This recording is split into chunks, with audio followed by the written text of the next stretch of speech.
আমাকে একা থাকতে দাও। এই জঞ্জালযুক্ত পৃথিবীতে আমি তোমাদের সাথে থাকতে পারছি না। আমাকে আমার মতো থাকতে দাও, আমি কোথাও চলে যাই। এই কথাটা কোন পুরুষ বলেনি যার ভিতরে অনেক পেরেশানি আছে? আমার জানা মতে এমন কোনো পুরুষ থাকতে পারে না। তারপরেও যারা মনে মনে বলুক আর সবার সামনে বলুক, যেভাবেই বলুক, কেউ সরে যেতে পারেনি। না, আসলেই পারেনি। কিভাবে পারবে? একটা মানুষের সাথে জড়িয়ে আছে অনেক মানুষ। যেমন ঠিক এই মুহূর্তে যদি আমি এই জঞ্জালতার কথা চিন্তা করে আমি এই সমাজ থেকে অনেক দূরে চলে যাই, আমার মা, আমার বাবা, আমার ভাই বোন, অথবা আমার ছেলে সন্তান, আমার স্ত্রী, যদিও আমার স্ত্রী ছেলে সন্তান নেই, কিন্তু তারপরেও যদি থাকতো, তখন আমি এদের ছেড়ে কিভাবে যেতাম? কারণ এরা তো এই দুনিয়ার হিসেব করতে গেলে এরা আমার উপরে ডিপেন্ডেবল। তো এদের থেকে আমি কিভাবে দূরে সরে যাই?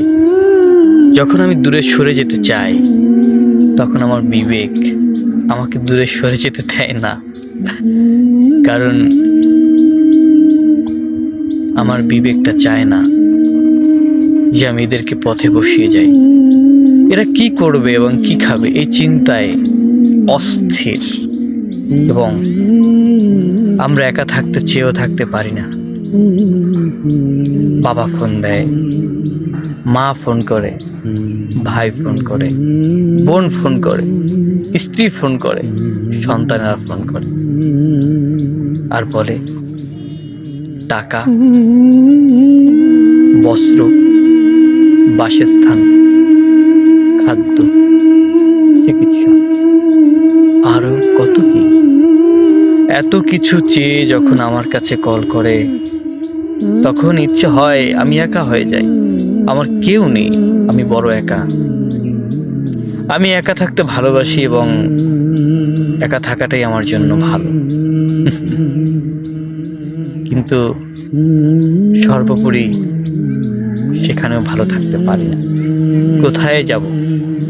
কোথায় লুকাবো? কোথায় গিয়ে শান্তি পাবো? আবার যে নারীর টানে ফিরে আসতে হয় সব কিছু ছেড়ে। তাই কাউকে ছেড়ে থাকতে পারি না এবং নিজেও একা হতে পারি না।